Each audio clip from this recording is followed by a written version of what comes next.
பத்தின கதையை சொல்ல ஆரம்பிக்கிறாங்க. கிரேக்க புராண கதைகள் படி முதலா உருவான கடவுள் குரோனஸ் தான். ஆனா அவருக்கு தீய எண்ணங்கள் இருந்து தனக்குள்ள இருந்த சக்திகளை அதிகப்படுத்துறதுக்காக தன்னோட சொந்த பிள்ளைகளையே சாப்பிட ஆரம்பிச்சாரு. இருந்தாலும் பொசைடன், ஜியூஸ் அப்புறம் ஹேடஸ் இந்த 3 குரோனஸோட பசங்க மட்டும் எஸ்கேப் ஆகி குரோனஸ் அழிக்கிறதுக்காக தம்பியான ஹேடஸ் உதவியால ஒரு மிகப்பெரிய அரக்கனை உருவாக்குனாங்க. அதோட பேரு கிராக்கன். நினைச்ச மாதிரியே மிகப்பெரிய யுத்தத்துக்கு அப்புறமா அந்த குரோனஸ டாரஸ் மலைகள்ல சிறை வச்சாங்களாம். தனக்கு எதிரியே இல்லங்கிற சந்தோஷத்தால ஜியூஸ் தன்னை வானுலகத்தோட கடவுளை அறிவிச்சுக்கிட்டாரு. இரண்டாவது தம்பியான பொசைடனை கடல்களின் கடவுளை அறிவிச்சாரு. ஆனா மூணாவதா இருக்கக்கூடிய ஹேடஸ் மட்டும் சூழ்ச்சி செஞ்சு பாதாள உலகத்துல கடவுளை மாத்திட்டாரு. அது மட்டும் இல்ல, மனிதர்களை படைச்சது கூட இந்த ஜியூஸ் தான். எவ்வளவுக்கு எவ்வளவு அந்த மனிதர்கள் கடவுள்கிட்ட வேண்டாங்களோ அதே மாதிரியே ஜியூஸ்க்கும் பொசைடனுக்கும் பவர் அதிகமாகும். ஆனா ஹேடஸ்க்கு அப்படி கிடையாது. அவன் தான் பாதாள உலகத்துல இருக்கான்ல. சோ மக்கள் எவ்வளவுக்கு எவ்வளவு கோவத்திலையும் வேதனையிலும் இருக்காங்களோ அதுக்கேற்ற மாதிரிதான் அவனோட பவர் அதிகமாகும். ஆரம்பத்துல கடவுளை மதிச்ச மக்கள் இப்ப இயற்கை சீற்றங்களால எக்கச்சக்கமான பேரு நோய்வாய்ப்பட்டு இறந்து போறாங்க. அந்த ஒரே காரணத்தாலேயே நிறைய மக்கள் கடவுளை வேண்டதையும் மறுத்துட்டாங்க. இதெல்லாம் ஒரு சின்ன வாய்ஸா சொல்லி முடிக்க கட் பண்ண அடுத்து ஒரு மீனவனை காட்டுறாங்க. கடலுக்குள்ள வழக்கம் போல மீன் பிடிக்கிற நேரம் பார்த்து கண்ணுக்கு முன்னாடி ஒரு வித்தியாசமான பெட்டி தெரியுது. ஒருவேளை புதையல் இருக்குமோன்னு அவசர அவசரமா பெட்டியை திறந்து பார்த்தா உள்ள ஒரு கை குழந்தையும் இறந்து போன அந்த குழந்தையோட அம்மாவும் இருக்காங்க. அச்சோ பாவன் இறக்கப்பட்ட அந்த மீனவனும் அந்த குழந்தைய தன்னோட மகனாவே ஏத்துக்கிட்டு வளர்க்க ஆரம்பிக்கிறாரு. இந்த விஷயத்தை தூரத்துல இருந்து ஒரு லேடியும் பாக்குறாங்க. இவளை ஷார்ட்டா ரோஸான்னு மைண்ட்ல வச்சுப்போம். அது மட்டும் இல்லாம பெட்டிக்குள்ள இருந்து கிடைச்ச குழந்தை தான் நம்ம கதையோட ஹீரோ. ஒவ்வொரு முறையுமே இடி மின்னல் சத்தத்தை கேட்கும் போது ஹீரோவுக்கு ஒரு இனம் புரியாத உணர்வு. நிம்மதியா கூட தூங்க முடியாது. யாரும் இவங்கிட்ட பேசுற மாதிரியே ஃபீல் ஆகும். அதுக்கப்புறமா நைனாவுக்கு பக்கத்துல வந்து இன்னும் கொஞ்ச நாளைக்கு அப்புறமா தம்பிய பாப்பாவை பிறக்க போறான்ல, அதுக்கப்புறம் என் மேல உங்களுக்கு பாசம் குறைஞ்சிருமா? ஏன்னா நான் உங்களுக்கு பிறந்த குழந்தை கிடையாதுல்ல. பதிலுக்கு நைனாவும் முட்டாள் மாதிரி யோசிக்காத, எப்பவுமே நீதான் என்னோட முதல் பையன். இங்க கட் பண்ண அடுத்த 12 வருஷத்துக்கு அப்புறமா சின்ன பையனா இருந்த ஹீரோ வளர்ந்து இன்னும் பெரிய பையனாயிட்டான். வழக்கம் போல கடல்ல மீன் பிடிச்சிட்டு இருக்காங்க. எவ்வளவு நேரமா வலை வீசி பார்த்தாலும் கூட இவங்களுக்கு ஒரு துண்டு மீன் கூட கிடைக்கல. நைனாவுக்கு செம கோவம். இந்த ஜியூஸ் ஒரு கடவுளா? அப்பாவியான நம்மள மாதிரியான நிறைய மக்கள் ஒருவேளை உணவு இல்லாம கஷ்டப்பட்டு இறந்து போயிட்டு இருக்காங்க. என்னோட ஊர்ல பூகம்பம் வந்து இறந்து போனாங்க. அதே மாதிரியே உன் ஊர்ல தொற்று நோயால மக்கள் பாதிக்கப்பட்டு இறந்து போனாங்க. வயலுக்கு பொண்டாட்டியும் பாருங்க, ஜியூஸ் தான் நம்மள படைச்ச கடவுள், பொல்லாத கடவுள். மக்கள் சாகுற விஷயத்தை பார்த்து ரசிக்கக்கூடிய அவங்க எல்லாம் ஒரு கடவுளா? கண்டிப்பா ஒரு நாள் அந்த கடவுள்களையே எதிர்த்து அவங்க செஞ்ச பாவங்களை புரிய வைக்கிறதுக்கு ஒரு மாவீரர் வருவான். இந்த மாதிரி எல்லாம் பேசிட்டு இருக்கும் போது பின்னாடி ஒரு குட்டி பெண் ஓடிட்டு இருக்கா இல்லையா, அதான் இந்த அம்மா அப்பாவுக்கு பிறந்த 2வது குழந்தை ஹீரோவோட தங்கச்சி. நேரம் போக அன்னைக்கு நைட்டு வானத்துல பயங்கரமான இடி மின்னல் சூறாவளி காத்தெல்லாம் தூரத்துல வீசிட்டு இருக்கு. இத ஹீரோ பாக்கும்போது பக்கத்துல வந்த நைனாவும் நீ பிறந்தப்பையும் இதே மாதிரி சூறாவளி காத்து பயங்கரமா வீசிச்சு. அப்பா ஏதோ காமெடி பண்றாருன்னு ஹீரோவும் அதெல்லாம் பெருசா கண்டுக்கல. கட் பண்ண அடுத்த நாள் காலையில விடியுது. கண்ணுக்கு முன்னாடி ஒரு மிகப்பெரிய மலையும் அதுக்கு மேல ஜியூஸ் கடவுளோட சிலையும் இருக்கு. இத மெய் மறந்து பாக்குற நேரத்துல அங்க வந்து ஆர்கஸ் ராஜ்யத்தோட ஆளுங்க நொடி பொழுதுல அந்த சிலையோட காலையை உடைச்சு கடலுக்குள்ள தள்ளி விட்டானுங்க. இனிமே ஜியூஸை யாரும் வணங்க கூடாது, அவரு நமக்கு கடவுளே கிடையாது அப்படி இப்படின்னு கத்தி ஆர்ப்பாட்டம் பண்ணிட்டு இருக்காங்க. அப்ப திடீர்னு பாதாள உலகத்துல இருந்து 4 அரக்க பறவைகள் மேல வருது. ஆர்கஸ் நாட்டு சோல்ஜர்ஸையே பாரபட்சம் இல்லாம அட்டாக் பண்ணி மொத்தமா சாகடிக்குது. நடக்கிற விஷயங்களை பார்த்து மிரண்டு போன ஹீரோவும் தன் குடும்பத்துக்கு ஆபத்து வரக்கூடாதுன்னு சொல்லிட்டு அப்பா உடனே இங்க இருந்து கிளம்பலான்னு கப்பல் எடுக்கும் போது வேணாம், இதே இடத்துல நிக்கலாம், நம்ம நகர்ந்தோம் கண்டிப்பா எதிரிகள்னு நினைச்சு நம்மளையும் அட்டாக் பண்ணுவாங்க. அடுத்த கொஞ்ச நேரத்திலேயே அந்த அரக்க பறவை எல்லாம் ஒன்னோட ஒன்னா சேர்ந்து ஹேடஸ்மே ஒரு பாதாள கடவுளை பத்தி சொன்னோம்ல அவனோட உருவத்துக்கு மாறுது. இவ்வளவு நேரமா நல்லா இருந்தவன் கடைசி நிமிஷத்துல நம்ம ஆளுங்களோட கப்பலை தாக்கிட்டு புகையா மாறி அந்த இடத்தை விட்டு மறைஞ்சு போயிடுவான். கணமுடிச்சு பார்த்தா இவங்களோட கப்பல் மொத்தமா தண்ணிக்குள்ள மூழ்கிட்டு இருக்கு. அதுல ஹீரோ மட்டும் தான் வெளியில இருக்கான். மீதி 3 பேரு அந்த கப்பலுக்குள்ளேயே மாட்டிக்கிட்டாங்க. உடனே எப்படியாச்சும் காப்பாத்தலாம்னு சொல்லிட்டு இவனும் தன்னால முடிஞ்ச வரைக்கும் ஆழமா நீந்தி அந்த கப்பலையே அடிச்சு உடைக்க பாக்குறான். ஆனா கடைசி வரைக்கும் ஹீரோவால உள்ள இருக்க தன்னோட அம்மா அப்பா தங்கச்சின்னு யாரையுமே காப்பாத்த முடியல. ஆனா கடைசி நிமிஷத்துல கூட அப்பா நாங்க பிழைக்க மாட்டோம், நீயாச்சும் உயிரை காப்பாத்திக்கன்னு சொல்லுவாரு. சோ வேற வழி இல்லாம ஹீரோ மட்டும் தண்ணியை விட்டு வெளியில வந்துருவான். தான் குடும்பமே இறந்து போனதால ஹேடஸ் மேல பயங்கர கோவத்துல இருக்கான். கட் பண்ண இதே டைம்ல வானுலகத்தை காட்டுறாங்க. அங்க ஜியூஸும் மத்த கடவுள்களும் மீட்டிங் போட்டிருக்காங்க. அதுல ஒருத்தன் என்ன சொல்றான் பாருங்க, ஜியூஸ் உங்களோட சிலைய மக்கள் உடைச்சிட்டாங்க, அவங்களோட அன்பு வேண்டுதலும் தான் நமக்கு அளவுக்கு அதிகமான பவரை கொடுக்கும். அதனால நம்ம கொஞ்சம் இறங்கி போய் மக்களுக்கு உதவி பண்றது நல்லது. கண்டிப்பா வாய்ப்பே கிடையாது, மக்களை உருவாக்குறவன்னா. ஆனா இப்ப நானே இறங்கி போகணுமா? அப்ப கரெக்டா அங்க வந்த ஹேடஸும் ஆமா நீ சொல்லக்கூடியது ரொம்ப சரி, போயும் அந்த மக்களுக்காக நாம ஏன் இறங்கி போகணும்? மக்களுக்கு எந்த அளவுக்கு நம்ம மேல மரியாதை இருக்கோ அதே அளவுக்கு பயமும் இருக்கணும். அப்படின்னா தான் நம்ம கிட்ட திரும்ப வருவாங்க. நீ சரின்னு சொன்னா போதும், அந்த பயத்தை கொடுக்கறதுக்கு நான் தயாரா இருக்கேன். மக்கள் மேல இருக்க கண்மூடித்தனமான கோவத்தால ஜியூஸும் இந்த ஹேடஸோட பேச்சுக்கு சரின்னு சம்மதிக்கிறான். மக்களை நம்ம கட்டுப்பாட்டுக்குள்ள கொண்டு வரதுக்காக நீ என்ன ஆசைப்படுறியோ அது எல்லாத்தையும் தாராளமா பண்ணு. வெள்ளத்தனமா ஹேடஸும் சிரிச்சிட்டு அந்த இடத்தை விட்டு கிளம்பிடுவான். கட் பண்ண அடுத்து ஆர்கஸ் ராஜ்யத்தை காட்டுறாங்க. கடலுக்குள்ள உயிர் பழிச்சு கிடந்த நம்ம ஹீரோ இருக்கா இல்லையா, அவனை கூட இந்த நாட்டுல இருக்க சோல்ஜர்ஸ் தான் காப்பாத்திருக்காங்க. நேரா அரண்மனைக்கு வந்தவங்க என்னாச்சு, ஜியூஸோட சிலையை அழிச்சிட்டீங்களா? அதை என்னமோ நல்லபடியா அழிச்சாச்சு. ஆனா நம்ம படைகள்ல நிறைய பேரை அந்த ஹேடஸ் உள்ள பொந்து மொத்தமா அழிச்சிட்டான். மிஞ்சினது நாங்க மட்டும்தான். ஆமா இவன் யாரு புதுசா இருக்கான்? இவன் பக்கத்துல இருக்க மீனவ கிராமத்தை சேர்ந்தவன். ஹேடஸ் போகும்போது இவங்களோட கப்பலையும் தாக்கிட்டு போயிட்டான். மிஞ்சினது இவன் மட்டும்தான். அதுக்கப்புறமா ராஜா பக்கத்துல இருக்க இளவரசியான ஆர்கஸ் ஆர்கமேடா கையில சரக்கு கொடுத்து இதனை குடி, கடவுள்கள் கொஞ்சம் கொஞ்சமா தோத்துட்டு இருக்காங்க, அதை நம்ம மனசார கொண்டாடணும். என்னதான் இவ்வளவு நாளா கடவுள்களுக்கு பயந்து நம்ம வாழ்ந்தாலும் கூட இதுக்கப்புறம் கடவுள்கள் நமக்கு பயந்தாகணும். அதோட விட்டா பரவாயில்ல, பக்கத்துல இருக்க ராணி சும்மா இல்லாம கடவுள் உலகத்துல கூட என் பொண்ணை போல அழகி எவ்வளவு கிடையாது. அப்படி பார்க்கும்போது அந்த ஒலிம்பியன்ஸ் உலகத்தை விட இங்க இருக்க மனித உலகம் தான் கடவுள் மாதிரி அப்படி இப்படின்னு ரெண்டுக்கு மூணா பிட்ட போட்டு விட்டா. ஆனா இளவரசி ஆர்கமேடா இவங்க பேசுற எதையும் கண்டுக்காம கூட்டிட்டு வந்திருக்க ஹீரோ கிட்ட தன் கையில இருக்க பானத்தை கொடுப்பா. அப்ப கரெக்டா உள்ள வந்த தளபதி ஹீரோவை அடிச்சு அந்த பானத்தை கீழே தள்ளி விட்டான். உடனே ராணியும், என்ன ஆர்கமேடா நிறைய பாவம் பாக்குற போல, இது பயம் கிடையாதுமா, நம்மளால முடியாதுங்கிற விஷயத்தை எப்பவுமே முயற்சி பண்ணக்கூடாது, கடவுள்களுக்கு மரணங்கிற ஒண்ணு கிடையாது. அச்சோ, இப்ப நான் அதுக்காக என்ன பண்ணணும், நடுங்கணுமா? அந்த காலமெல்லாம் எப்பயோ கரையேறி போயிடுச்சு. இந்த மாதிரி பேசிட்டு இருக்கும் போதே கரெக்டா அந்த இடத்துக்கு ஹேடஸ் வந்துட்டான். முதல்ல தான் சக்திகள் மூலமா சோல்ஜர்ஸ உறிஞ்சி மொத்தமா சாகடிச்சுட்டான். இவன் முகத்தை பார்த்ததும் போதும் ஹீரோவுக்கு பயங்கர கோவம். என் குடும்பத்தை அழிச்சதுக்கு உன்னை பழிவு பெண்ணு சண்டைக்கு ஓடுவான். ஆனா ஒரே அடியில ஹீரோவை அடிச்சு பறக்க விட்டான். ஏண்டி, நாங்க எல்லாருமே கடவுள், எங்களையே அவதூறா பேசுற அளவுக்கு தைரியமா? மண்டியிடு. இந்த மாதிரி சொன்னதுமே ராணியோட உடம்பு கட்டுப்பாட்டை இழந்து தானாவே மண்டியிடுவா. கடவுள்களையும் பொண்ணோட அழகையும் ஒண்ணுபடுத்தி பேசிருக்க, இது ஒரு மிகப்பெரிய பாவம். அதனால உனக்கு ஒரு சின்ன தண்டனை கொடுக்க போறேன். சரியா 12 நாள்ல ஒரு கிரகணம் வரப்போகுது. அன்னைக்கு நான் கிராக்கனை இந்த ஆர்கஸ் நாட்டை நோக்கி கட்டவிழ்த்து விடுவேன். உங்களையும் நாட்டு மக்களையும் பாதுகாக்கணும் அப்படின்னா தோ அழக பத்தி புகழ்ந்து பேசினிய மாமன் பொண்ணு, அவளை நீ கிராக்கனுக்கு பலி கொடுத்தாகணும். இது மட்டும் நடக்கல, இந்த ஆர்கஸோட அழிவை யாராலையுமே தடுக்க முடியாது. அழகுன்னு ஒண்ணு இருக்க வந்தானே நீயும் வார்த்தையை விட்ட, இந்த வச்சுக்கோன்னு சொல்லி ராணிய ஒரு கிளவிய மாத்திட்டான். கூடவே அங்க இருந்து போறதுக்கு முன்னாடி ஜியூஸோட மகனாண்டின்னு சொல்லிட்டு பைபிள் அங்க இருந்து மறந்து போயிட்டான். இதே டைம்ல வானுலகத்துல இருக்க ஜியூஸ் கிட்ட இன்னொரு கடவுள் வந்து பேச ஆரம்பிக்கிறாரு. இந்த மாதிரி ஆர்கஸ்ல பேஷியஸ்னு ஒரு ஆள் இருக்கான். அவன் பாதி மனுஷன் பாதி கடவுள். இன்னும் தெளிவா சொல்லணும்னா அவன் உங்களோட வாரிசு. ஒரு நிமிஷம் ஜியூஸ்கே இதை கேட்டு செம ஷாக்கு. இன்னொரு பக்கத்துல ஆர்கஸ்ல இருக்க ஹீரோவை தளபதி ஒருத்தன் அட்டி அட்டி நடிக்கிறான். உண்மை சொல்ல, நீ ஒரு கடவுளோட வாரிசா? எங்களை வேவு பார்க்க தான் இங்க வந்தியா? ஐயோ இல்ல, சத்தியமா எனக்கு அதை பத்தி எதுவுமே தெரியாது. கடுப்பான தளபதி ஹீரோவை நெருப்புல தூக்கி போடலாமே பார்க்கும்போது கரெக்டா அந்த இடத்துக்கு ராஜா வராரு. அவனை எதுவும் பண்ணாதீங்க பேஷியஸ், நீ உண்மையாவே கடவுளோட வாரிசா? எனக்கு தெரியாது, ஆனா என் குடும்பத்தை அழிச்சது அந்த ஹேடஸ் தான். எக்காரணத்தை கொண்டு அவனை நான் மன்னிக்க மாட்டேன். இந்த பாரு, நீ ஒரு பாதி மனுஷன் பாதி கடவுள். அதனால ஆர்கஸ்க்கு வரப்போற மிகப்பெரிய பிரச்சனையை தடுக்கணும்னா அதுக்கு உன்னோட உதவி தேவை. பதிலுக்கு ஹீரோவும், யோ நான் சாதாரண மீன் பிடிக்கிறவையா, மத்தபடி எனக்கு எதுவும் தெரியாது. கடப்பான ராஜா ஹீரோவை சிறைக்குள்ள அடைச்சிட்டாரு. சோகத்துல வாடி போயிருக்க நேரம் பார்த்து அந்த சிறை கதவு திறந்துகிட்டு தளபதி ஒரு பொண்ணை உள்ள கூட்டிட்டு வரான். யாருன்னு பார்த்தா ஹீரோ குழந்தையா இருக்கும்போது ரோசான ஒரு பொண்ணு தூரத்துல இருந்து பாத்துருப்பால, அதே பொண்ணுதான் இவ. இப்ப வரைக்கும் இந்த பைபிளுக்கு வயசாகல. சந்தேகத்துல நீ யாரு என்னன்னு கேட்டா, நீ தானே பேஷியஸ், நீ சின்ன வயசுல இருந்து பிறந்து வளர்ந்த எல்லாத்தையுமே நான் பாத்திருக்கேன். அப்படின்னா நீ கடவுளா? இல்ல, நான் மனுஷனுக்கும் கடவுளுக்கும் நடுவுல இருக்கக்கூடிய ஒரு பகுதி. 100 ஆண்டுகளுக்கு முன்னாடி கடவுளோட முன்னேற்றத்தை நான் மறுத்தேன். அதனால எப்பவுமே நான் இளமையா இருக்கணும்னு ஒரு சாபத்தை கொடுத்தாங்க. அட, இளமையா இருக்கிறது சாபமா? என் அன்புக்குரியவங்க கண்ணுக்கு முன்னாடி நிறைய பேர் இறந்து போயிருக்கத பாத்திருக்கேன். இது சாபம் இல்லாம பின்ன என்ன வரமா? சரி, அதெல்லாம் விட்டுதல்ல. இப்ப எதுக்காக இங்க வந்த? ஆர்கஸ்க்கு வரக்கூடிய மிகப்பெரிய அந்த கிராக்கனை தடுக்கணும்னா அது உன்னால மட்டும்தான் முடியும். ஆனா நான் ஒரு சாதாரண மனுஷன், என்னால எப்படி இதெல்லாம் முடியும்? வயலுக்கு ரோசாவும் பல வருஷங்களுக்கு முன்னாடி உன்ன மாதிரியே ஒரு சாதாரண மனுஷன் தான் கடவுள்களுக்கு எதிராக மிகப்பெரிய யுத்தத்தை உருவாக்கினா. அவரோட பேரு ஆர்கமிடிஸ். என்னதான் ஜியோஸ்க்கு இந்த விஷயங்கள் தெரிய வந்தாலும் கூட அவரு மனிதர்களை ரொம்ப நேசிக்கக்கூடிய ஒரு ஆளு. அதனால ஒருபடி தாண்டி ஆர்கமிடிஸ் மனைவி மேல இருந்த ஆசையால அவன மாதிரியே உருமாறி அந்த ஆர்கமிடிஸ் மனைவி கூடயே ஒண்ணு மண்ணுமா இருந்தான். ஆனா இந்த விஷயத்த அங்க வந்து ஆர்கமிடிஸும் பாத்துட்டான். தான் ஆசை மனைவியவே ஜியோஸ் இப்படி எல்லாம் பண்ணிட்டான்னு பயங்கர கோபம். ஆனா பிரச்சனை அதோட நிக்கல. ஆர்கமிடிஸோட மனைவிக்கு குழந்தைங்க பிறந்துச்சு. இது மூலமா கடுப்பானவன் மனைவி குழந்தைன்னு 2 பேத்தையுமே பெட்டிக்குள்ள அடைச்சு கடலுக்குள்ள தூக்கி போட்டு சாகடிக்க நினைச்சான். பாத்துக்க ஜியோஸ், உன்னோட மகனை இந்த தண்ணிக்குள்ள போட்டு சாகடிக்க போறேன்னு கர்ஜனையா கத்தனா. கடுப்பான ஜியோஸும் மின்னல் சக்தியை பயன்படுத்தி ஆர்கமிடிஸ அட்டாக் பண்ணாரு. அவரோட மனித உருவமே கொஞ்சம் கொஞ்சமா ஒரு அரக்கனா மாறிடுச்சு. ஆனா கலவரத்தோட முடிவுல அவன் அந்த பெட்டியை தண்ணிக்குள்ள தள்ளி விட்டான். ஜியோஸ் மூலமா பிறந்த குழந்தைங்கிறதால நீ ஒரு பாதி மனுஷன் பாதி கடவுள். அதனாலதான் பெட்டிக்குள்ள இருந்த உங்க அம்மா இறந்து போயிட்டாங்க. உன்னால மட்டும் ரொம்ப ஈஸியா உயிர் பிழைக்க முடிஞ்சு. நான் சொல்றத கேளு, நீதான் அந்த கிராக்கனுக்கு முடிவு கட்ட போற ஆளு. அதுக்கு முதல்ல இந்த இடத்தை விட்டு நான் வெளியில போயாகணும். கவலைப்படாத, நான் அதை பாத்துக்கிறேன்னு சொல்லிட்டு நேரா தளபதி கிட்ட வந்தவ. நீங்க நினைக்கிற மாதிரி பேசியஸ் ஒண்ணும் கெட்டவன் கிடையாது. அவனால மட்டும் தான் அந்த கிராக்கனை அழிக்க முடியும். ஆனா பிரச்சனை என்ன தெரியுமா?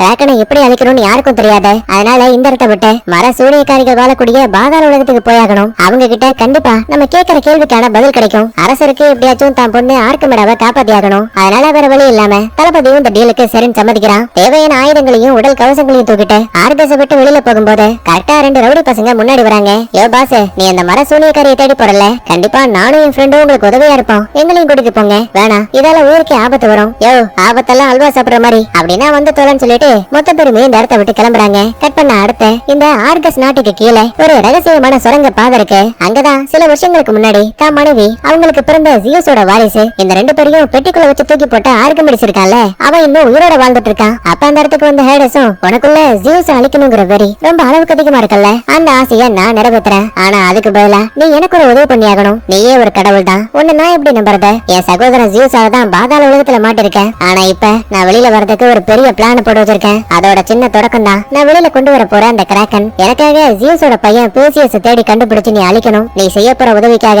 உன்னோட பரம எதிரியான ஜியூஸா நான் அழிப்பேன். ஆனா என்கிட்ட அந்த அளவுக்கு பலம் இல்லையே. உனக்கான அசுர பலத்தை நான் கொடுக்குறேன்னு தனக்குள்ள இருந்த சக்திகளை ஹேடஸ் இப்ப கொஞ்சமா அந்த ஆர்கிமிடிஸ் உடம்புக்கு மாத்தி விட்டான். அடுத்த இதே டைம்ல ஹீரோவும் மத்த சோல்ஜர்ஸும் சூனியக்காரிகளை தேடி போயிருப்பாங்கல்ல. அப்ப ஒரு காட்டுக்கு நடுவுல ஓய்வு எடுத்துட்டு இருப்பாங்க. உடனே தளபதியும் ஹீரோவை தனியா வர சொல்லி அவனுக்கு எப்படி ஒரு ஆயுதத்தை பிடிக்கணும், எதிரிகளை எப்படி தாக்கணும்னு பயிற்சி கொடுக்குறான். ஆரம்பத்துல நம்ம ஆளு 2-3 இடத்துல பல்ப் வாங்கினாலும் கூட தளபதி கூட சூப்பரா சண்டை போட்டு அவரோட கையில இருந்த வாளையே புடுங்கிட்டான். அதுக்கப்புறமா ஹீரோவோட காதுக்கு மட்டும் ஏதோ ஒரு வித்தியாசமான சத்தம் கேக்குது. அதை ஃபாலோ பண்ணிக்கிட்டு காட்டுக்குள்ள வரும்போது பிரகாசமான ஒரு சின்ன கம்பு மின்னிக்கிட்டு இருக்கு. சந்தேகத்துல ஹீரோவும் அதை கையில எடுக்கும்போது அடுத்த நிமிஷமே அது ஒரு மாய வாளா உருமாறுது. இங்க என்ன நடக்குதுன்னு புரியாம ஹீரோ குழப்பத்துல இருக்கும்போது அந்த இடத்துக்கு வந்த தளபதியும் இது ஒலிம்பியன்ஸ்ல வாழக்கூடிய கடவுள்களுக்காக உருவாக்கப்பட்ட மாய வாள். உங்க அப்பா தான் உனக்கு இதை உதவிக்காக அனுப்பியிருக்காரு போல. எனக்கு இது வேணாம். நான் ஒரு சாதாரண மனுஷனா மட்டுமே இந்த போர்ல ஜெயிக்க விரும்புறேன். நீங்களே இதை வச்சுக்கோங்கன்னு வாழை தூக்கி போடுதுமே அது மறுபடியும் ஒரு கம்பா மாறிடுச்சு. இப்ப மறுபடியும் தனியா நடந்து போகும்போது உடம்புல சிறகுகளோட ஒரு சில வெள்ளை குதிரைகள் நிக்கிற விஷயத்தை கவனிக்கிறான். என்னடா இது மேஜிக்கா இருக்குன்னு பையன் மறந்து போகிற டைம்லயே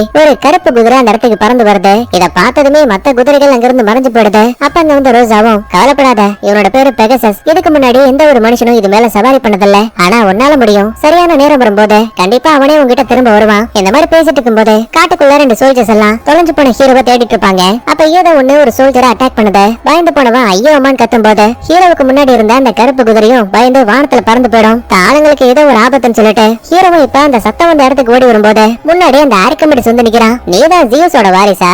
இன்னைக்கு அவன் கதையை முடிக்கிறேன்னு பட்டாக்கத்தியை தூக்கிட்டு ஓடி வருவான். பதிலுக்கு ஹீரோவும் மாங்குன்னு குத்துறான். ஆனா ஹேடஸ் கொடுத்த சூப்பர் பவரால இந்த ஆர்கிமிடிஸ்க்கு பெருசா காயம் கூட ஏற்படல. மலைச்சரிவுல இருந்து ஹீரோ கீழே வரைக்கும் உருண்டே வந்துட்டான். ஒரு கட்டத்துல கழுத்தோட தூக்கி போடுச்சு. வாழை வச்சு வெட்டலாமே பாக்கும்போது தளபதியும் சோல்ஜர்ஸும் அங்க வந்துட்டாங்க. வில்ல வச்சு தோள்பட்டையிலேயே ஒரு ஷாட் ஹீரோவை கீழே போட்டான். கிட்டத்தட்ட 5 சோல்ஜர்ஸ் அசால்ட்டா சாகடிச்சிட்டு மறுபடியும் ஹீரோவோட தலையில கைய வைக்கும் போது தளபதி அவனோட ஒரு பக்க கையவே துண்டா வெட்டிட்டாரு. காயம்பட்டதால ஆர்கிமிடிஸ் பயந்து ஓடுவான். எக்காரணத்தை கொண்டும் அவனை தப்பிக்க விடக்கூடாதுன்னு சொல்லிட்டு பின்னாடியே துரத்து ஓடிட்டு இருக்கான். ஆனா இதே டைம்ல வெட்டப்பட்ட ஆர்கிமிடிஸோட கை இருக்கு பாத்தீங்களா, அது இப்ப ஒரு தேலா உருமாறிட்டு இருக்கு. இது எதுவுமே தெரியாத நம்ம ஆளுங்க ஆர்கிமிடிஸை சுத்தி வளைச்சிட்டாங்க. அப்பதான் அவன் கையில இருந்து வெளியக்கூடிய ரத்தம் தரையில பட்டதுமே மண்ணுக்குள்ள இருந்து ஒரு மிகப்பெரிய தேல் அரக்க வெளியில வரான். இத பார்த்ததுமே ஆர்கிமிடிஸ் இதான் சாக்குன்னு அங்க இருந்து எஸ்கேப் ஆயிடுவான். ஒரு பக்கத்துல ஹீரோ தளபதி தாடிக்காரன், இன்னொரு பக்கத்துல ரவுடி பாய்ஸ்க்கு முன்னாடியுமே ஒரு தேல் வந்துருச்சு. நினைக்கிறத விட சண்டை படு பயங்கரமா போயிட்டு இருக்கு. அப்ப ஒரு கட்டத்துல ரோசாவையுமே ஒரு தேல் அட்டாக் பண்ணுது. நல்ல வேலை ஹீரோ தான் உள்ள புந்து அவளோட உயிரை காப்பாத்துவான். நீண்ட நேரம் போராட்டத்துக்கு அப்புறமா தளபதி அங்க இருக்க தேல் மேல உட்காந்து பாரு. கீழே இருந்து புள்ளகாரன் ஒரு ஈட்டியை தூக்கி போட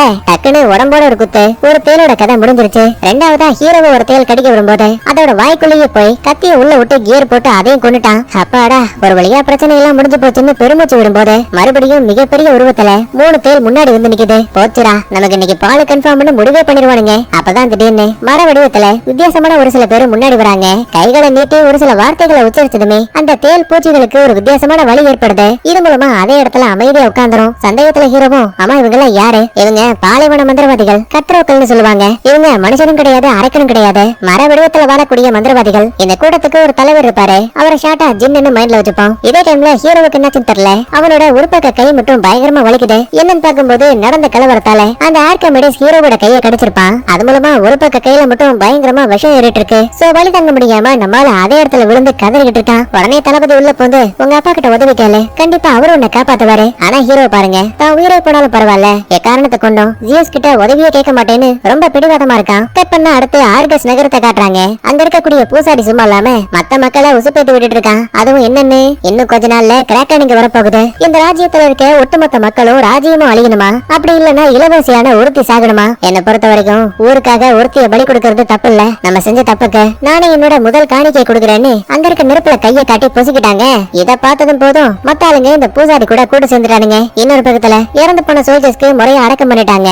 அடுத்து குகைக்குள்ள இருக்க ஹீரோவுக்கு வலி அதிகமாயிட்டே இருக்கு. விஷத்தோட தாக்குதலை கண்ட்ரோலே பண்ண முடியல. அப்பதான் ரோசா தண்ணி காலி ஆயிடுச்சு, நீங்க நான் போய் தண்ணி கொண்டு வரேன் இப்படி சொல்லிட்டு லைட்டா நகர்ந்ததுமே அந்த இடத்துக்கு கரெக்டா ஜின்னு உள்ள போந்து தான் கம்பல இருக்க ஒரு மந்திர நெருப்பு எடுத்து ஹீரோவோட கையில வச்சதுமே அவன் பயங்கரமா வலியால கதறிக்கிட்டு இருக்கான். ஆஹா நம்மளால இவனை ஒருத்தன் கொல்ல வந்துட்டான் போலன்னு தாடிக்காரனும் சோல்ஜர்ஸும் இப்ப ஜின் கூட சண்டை போடுவாங்க. ஆனா இவரும் சாதாரண ஆள் கிடையாது, மொத்த பேரையும் அடிச்சு சமாளிச்சுட்டாரு. அப்பதான் விஷத்தால பாதிக்கப்பட்ட ஹீரோ கரெக்டா கூடாரத்தை விட்டு வெளியில வரான். அவனோட கையை கவனிக்கும் போது நொடி பொழுதுல உடம்புல இருந்த விஷமே மறைஞ்சு போயிடுச்சு. அப்படின்னா ஜின்னு கெட்டது நினைக்கல, ஹீரோ உடம்புல இருந்த விஷத்தை தான் மாய நெருப்பு சக்தி மூலமா மொத்தமா உடம்பை விட்டு அழிச்சிருக்காரு. இந்த உண்மை தெரிஞ்சதுமே மத்தாளுங்களும் நார்மல் ஆயிடுவாங்க. ஆக்சுவலா இந்த பாலைவன மந்திரவாதிகள் கடவுளை எதிர்க்கிறதுக்கு ஒருத்தன் வருவான்னு சொல்லி பல வருஷங்களா காத்திருக்காங்க. இப்ப ஹீரோவை பார்த்ததுமே இவங்களுக்கு உதவியா கொஞ்ச நேரத்துக்கு முன்னாடி நம்ம ஆளுங்களை கொல்ல வந்த ராட்சச தேள்கள் இருக்குல்ல, அதை ஒரு சின்ன வாகனமா மாத்தி மர சூனியக்காரிகள் வாழக்கூடிய அந்த இடத்தை நோக்கி நம்ம ஆளுங்களை கூட்டிட்டு போயிட்டு இருக்காங்க. நீண்ட நேர பயணத்துக்கு அப்புறமா ஒரு வழியா சூனியக்காரிகளோட அடிவாரத்துக்கு வந்தாச்சு. பார்த்தா அங்க ஏற்கனவே 3 சூனியக்காரிகள் இருக்காங்க.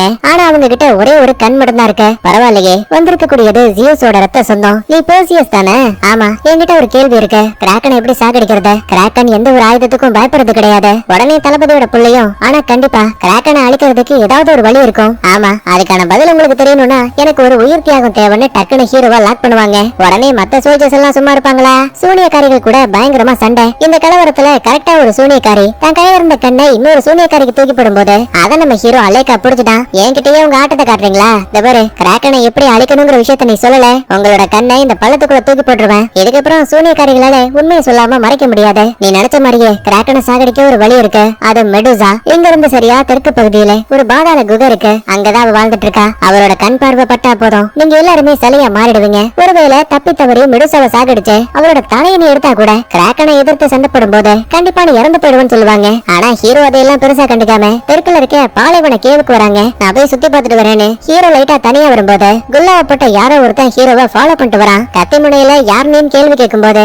அப்பதான் அவன் குல்லாவைய கலட்டுறான். பார்த்தா கடவுளான ஜியூஸ். கடுப்பான ஹீரோவும் உங்களாலதான் என் குடும்பம் இறந்து போச்சு, மன்னிச்சிரு. அதுக்கு நான் காரணம் இல்ல, அவரு இன்னொரு கடவுளால கொல்லப்பட்டாரு. அது என்ன யாரோ உங்க சொந்த சகோதரனான ஹேடஸ் தான் சாகடிச்சான். பதிலுக்கு ஜியூஸும் பாரு, நடந்த விஷயங்களை விடுத்தல்ல, உன்னால கண்டிப்பா கிராக்கனை அழிக்க முடியாது. நீ இறந்து போறதுக்கான வாய்ப்பு கூட அதிகமா இருக்கு. நீ ஒரு பாதி மனுஷன் பாதி கடவுள் பெர்சியஸ். ஏன் கூட வா. ஒலிம்பியன்ஸ்ல நீயும் ஒரு கடவுளா மத்தவங்க மாதிரி வாழ முடியும். இல்ல, கண்டிப்பா வரமாட்டேன். வாழ்வோ சாவோ, ஒரு மனுஷனா சண்டை போட்டு மட்டும் தான் சாவேன். சரி, சொல்ல வேண்டியதை சொல்லிட்டேன். இதுக்கப்புறம் உன் இஷ்டம்னு சொல்லிட்டு சரியான நேரத்துல இந்த நாணயத்தை பயன்படுத்துன்னு ஒரு சின்ன காசை தூக்கி போட்டு ஜியூஸ் அந்த இடத்தை விட்டு மறைஞ்சு போயிடுவாரு. இப்ப மறுபடியும் மத்தாளுங்க கிட்ட வரும்போது ரவுடி பாய்ஸ் கொடுக்க போந்து பாரு, கொல்லப்பட்ட ராட்சச தேள் உடம்புல இருந்து நாங்க இந்த கேடயத்தை உருவாக்கி இருக்கோம். இரும்பை விட ரொம்ப வலிமையானது. கண்டிப்பா அது உனக்கு யூஸ் ஆகும். ஆனா ஒரு பிரச்சனை என்ன தெரியுமா? நாங்க எத்தனை மனிதர்கள் வந்தாலும் சண்டை போட தயாரா இருக்கோம். ஆனா மெடிசா கூட கண்டிப்பா முடியாது. இதுக்கப்புறம் நீங்க மட்டும் தான் உள்ள போயாகணும். வயலுக்கு ஹீரோவும் நீங்க எவ்வளவு தூரம் கூட வந்ததே தேங்க்ஸ் சொல்லிட்டு ரவுடி பாய்ஸ் அந்த இடத்தை விட்டு அனுப்பிட்டு இப்ப நேரா குகைக்குள்ள வராங்க. கண்ணுக்கு முன்னாடி ஒரு மிகப்பெரிய ஏரி இருக்கு. அப்ப உடனே ரோசாவும் இறந்து போனவங்களை கூட்டிட்டு போறதுக்காக மட்டும் தான் இந்த இடத்துக்கு படகு வரும். ஐய, இதெல்லாம் செட் ஆகாது. என்கிட்ட காயின் இருக்கு, தலை விழுந்தா நம்ம நீந்தி போலாம். உடனே ஹீரோ அந்த காயினை சுண்டி விடும்போது டக்குனு ஜின்னு உள்ள பூந்து அந்த காயினை வாங்கி பார்த்துட்டு யோசிக்காம அங்க இருக்க ஏரிக்குள்ள தூக்கி போட்டுருவாரு. அடுத்த நிமிஷமே இறந்து போன பேய்கள்ல ஒண்ணு கப்பல் ஒண்ணு எடுத்துக்கிட்டு நேரா நம்ம ஆளுங்களுக்கு பக்கத்துல வருது. அப்படின்னா இதுக்காக தான் ஜியோஸ் வேணும்னு ஹீரோ கிட்ட அந்த காயினை கொடுத்திருக்காரு போல. அதுக்கப்புறமா மொத்த பேருமே கப்பல்ல ஏறி சவாரி பண்ணுவாங்க. அப்பதான் ஹீரோவும் ஆரம்பத்துல மெடுசா ஒரு அழகான பெண்ணா இருந்தா. இதனால பொசைடனுக்கு அவன் மேல தனி ஈர்ப்பு இருந்துச்சு. சோ வலுக்கட்டாயமா அவள் அடையலாமே நினைக்கும் போது மானத்தை காப்பாத்திக்கிறதுக்கு கடவுளான அத்தீனாவோட கோயிலுக்குள்ள போய் ஒளிஞ்சா. ஆனா பொசைடன் விடாம அங்கேயும் அவளோட வாழ்க்கையவே சீரழிச்சான். அந்த நிமிஷத்துல கூட மெடுசா கடவுள் அத்தீனா தனக்கு உதவி பண்ணுவான்னு நம்பினா. ஆனா அந்த மாதிரி எதுவும் நடக்கல. அதுக்கு பதிலா மெடுசாவோட அழகான கூந்தலை பார்த்து புறமப்பட்ட அத்தீனா அவளோட தலைகள்ல பாம்புகளை வர வச்சா. அது மட்டும் கிடையாது, எந்த ஒரு சதை ரத்தத்தை கொண்ட மனுஷனும் மிருகமும் நேரடியா அந்த மெடுசாவை பார்த்தாங்க அப்படின்னா வெடிப்பொழுதுல அவங்க ஒரு சிலையா மாறிடுவாங்கன்னு சாபத்தையும் கொடுத்தா. அப்படின்னா மெடுசாவை தோக்கடிக்க வழியே கிடையாதா? இருக்கு.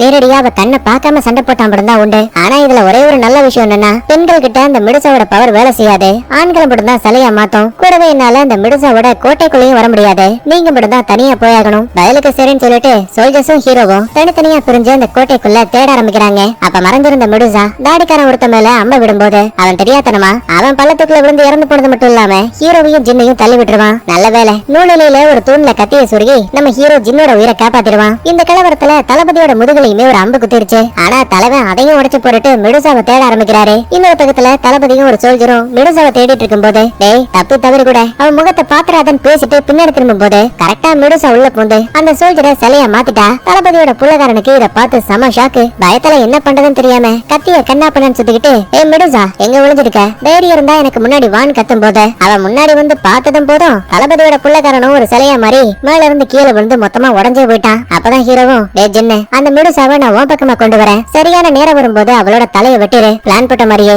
இப்ப அந்த மெடுசா ஹீரோவை துரத்தி வந்துட்டு இருக்கா. சந்து பொந்து இண்டி எடுக்குன்னு ஓடி வந்தவன் கரெக்டா ஜின் ஒளிஞ்சிருக்க அந்த இடத்த கிராஸ் பண்ணும்போது வாழை வச்சு ஒரு வீசு அவளோட தலை துண்டாகுன்னு பார்த்தா அதுக்கு பதிலா தலையில இருந்த குட்டி குட்டி பாம்புகள் துண்டாகுது. தக்காளி என்னைய கொல்ல பாக்குறியான்னு மெடுசா ஜின்ன வளைச்சு புடிச்சிட்டா. சிலையா மாத்தக்கூடிய பவரை எத்தனை முறை ட்ரை பண்ணாலுமே அது நம்ம ஜின் கிட்ட வேலை செய்யல. என்ன ஏற்கனவே சொன்ன மாதிரி ரத்தமும் சதையும் யாருகிட்ட இருக்கோ அவங்கள மட்டும்தான் இந்த மெடுசாவோட சாபம் தாக்கும். அப்படி பார்க்கும்போது நம்ம ஜின்னு ஒரு மனுஷனே கிடையாது, ஏன்னா இவர் ஒரு மர மந்திரவாதி. ஆனா இங்கதான் மெடுசா ஜின்னுக்கு ஒரு மந்திர இதயம் இருக்க விஷயத்தை கவனிக்கிறா. சொன்னடி பொழுதுல அதை புடுங்கி போட்டு மொத்தமா கதையை முடிச்சுட்டா. கடைசியா இருக்கக்கூடியது தளபதியும் ஹீரோவும் மட்டும்தான். ஏற்கனவே உடம்புல எக்கச்சக்கமான காயங்கள், கண்டிப்பா இவரால எதிர்த்து சண்டை போட முடியாது. சோ ஹீரோவை பார்த்து எக்காரணத்தை கொண்டோம் இந்த மெடுசாவை உயிரோட விட்டுறாதுன்னு சொல்லும் போது மெடுசா உள்ள புந்து முதல்ல தளபதியை சிலையா மாத்திட்டா. அப்பதான் ஹீரோ முன்னாடி இருக்க கேடயத்தை கவனிக்கும் போது அதோட பிரதிபலிப்புல மெடுசா பக்கத்துல வந்துட்டு இருக்க விஷயத்த ஹீரோ பாக்குறான். உடனே கண்ணை முடிக்கிட்டு கரெக்டா ஜம்ப் அடிச்சு வாழை வீசும் போது மெடுசாவோட தலையை துண்டாகி உடம்பு அங்க இருக்க தீ பிளம்புல விழுந்து அழிஞ்சு போயிடும். அதுக்கப்புறமா துணியை வச்சு வெட்டப்பட்ட தலையை மட்டும் தூக்கிட்டு ஹீரோ வெளியில வரான். ஒரு பக்கத்துல ரோசாவுக்கு இதை பார்த்து சந்தோஷம் இருந்தாலும் கூட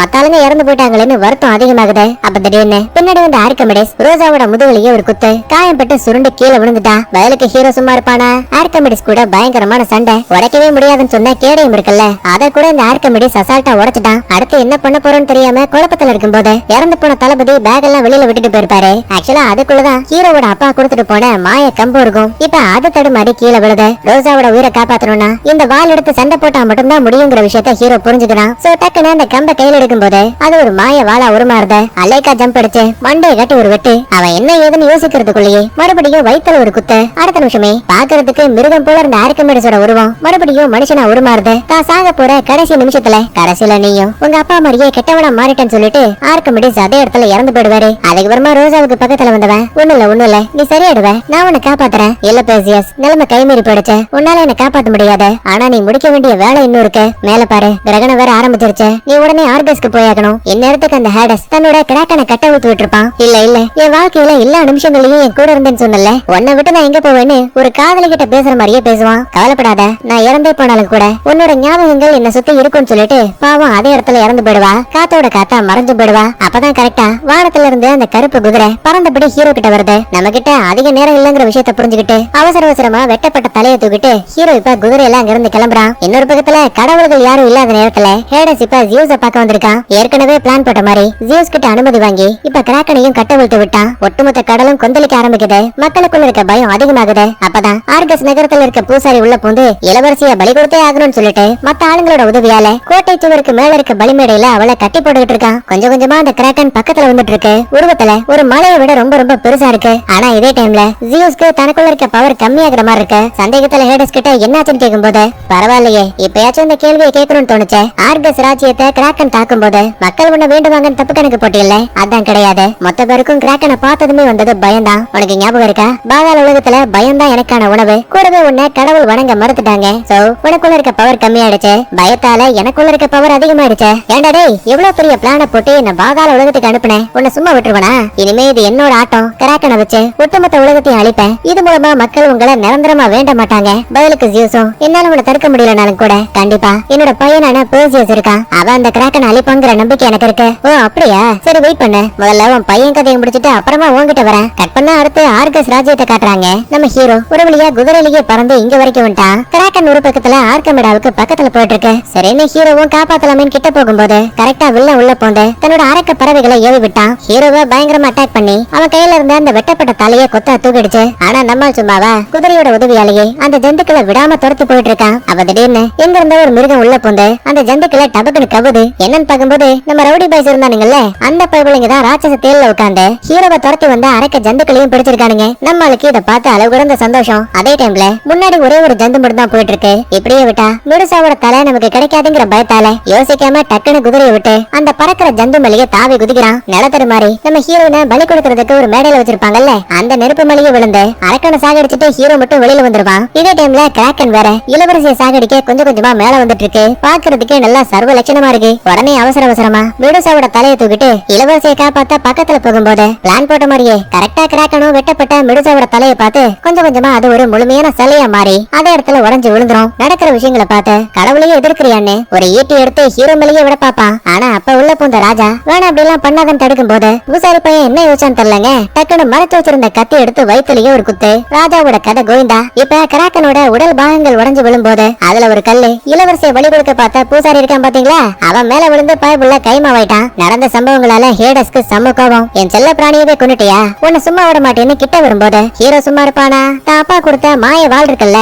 அதுக்குள்ள மின்னல் சக்தியை உறிஞ்சு நேரடியா ஹேடஸை பார்த்து தூக்கி போடும்போது அது உடம்புல குத்தி மறுபடியும் அவனை பாதாள உலகத்துக்குள்ளேயே சரி வச்சிருச்சு. பிரச்சனை அது மட்டும் கிடையாது, பலி மணிமேடையே மொத்தமா இடைஞ்சு தண்ணிக்குள்ள விழுந்துரும். நல்ல வேலை ஹீரோ தான் இளவரசியை காப்பாத்திட்டு வெளியே வருவான். கண்ணை முடிச்சு பார்த்தா இவங்க ஒரு கடற்கரையில இருக்காங்க. பக்கத்துலயே நம்ம கருப்பு குதிரை நிக்குது. மயக்கத்தை விட்டு கண்ணை முழிக்கும் போது கண்ணு கிட்ட தூரத்துல இந்த ஆர்கஸ் ராஜ்யத்தோட சோல்ஜர்ஸ் எல்லாம் வந்துட்டு இருக்காங்க. அப்பதான் ஆர்கமிடாவும் நீ ஒரு நல்ல வீரன், நீ மனசு வச்சா ஆர்கஸ் ராஜ்யத்தோட புதிய அரசனாகி மக்களுக்கு நல்வழியை காட்ட முடியும். மன்னிச்சிடுங்க, என்னால உங்க கூட வர முடியாது. ஆனா வாய்ப்பு கிடைச்சா கண்டிப்பா மறுபடியும் பார்க்கலாம்னு சொல்லிட்டு இளவரசியா அதே இடத்துல விட்டுட்டு நம்ம ஹீரோ மட்டும் கருப்பு குதிரை ஏறி அந்த இடத்த விட்டு பறந்து போயிடுவான். கதையோட ஆரம்பத்துல ஜியூஸோட தலையை உடைச்சிருப்பாங்கல்ல, அந்த இடத்துல வந்து சோகமா நிக்கும் போது கரெக்டா அங்க ஜியூஸ் வராரு. இவ்வளவு பேரோட உயிரை காப்பாத்தினதால மக்கள் இனிமே உன்னை கடவுளா வணங்க கூட ஆரம்பிப்பாங்க. வேலைக்கு ஹீரோவும் நான் ஒரு கடவுளா இருக்க விரும்பல, எனக்கும் அது தெரியும். ஆனா உண்மையை நீ ஏத்துக்கிட்டு தான் ஆகணும். நீ ஒரு கடவுளும் இல்ல மனுஷனும் இல்ல, ரெண்டுத்தையும் விட சிறந்தவன். இது எல்லாத்தையும் தாண்டி நீ ஜியூஸோட வாரிசுன்னு சொல்லிட்டு டக்குனு நைனா மறைஞ்சு போயிடுவாரு. அப்ப திடீர்னு ஹீரோவுக்கு ஒரு பிரகாசமான வெளிச்சம் தெரியுது.